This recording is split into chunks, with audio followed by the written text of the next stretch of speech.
تو 22 رجب کے ٹولے یہ رسومات چل رہی ہے، وفات کہہ لو یا اس کو بدعت کہہ لو، یہ کافی لوگوں میں رائج ہوتا جا رہا ہے۔ اس کے بارے میں سمجھتے ہیں کہ کیا ہے۔ دیکھیے، یہ رسم حضرت امام جعفر رحمۃ اللہ علیہ کی طرف منسوب کی جاتی ہے۔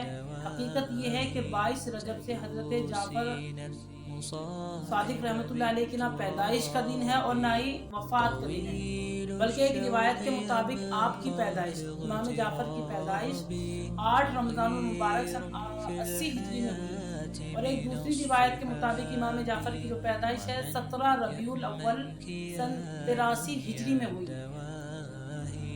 اور وفات 15 شوال 148 ہجری میں ہوئی ہے۔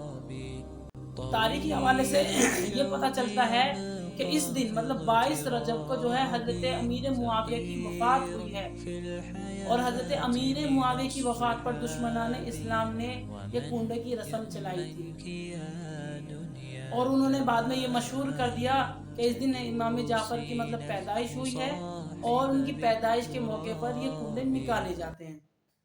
حالانکہ اس کا امام جعفر سے کوئی تعلق نہیں ہے، اس کا امام جعفر کی تاریخ سے کوئی تعلق نہیں ہے۔ تو بچیں ایسی خرافات سے اور ایسی رسومات سے۔ وما علینا الا البلاغ۔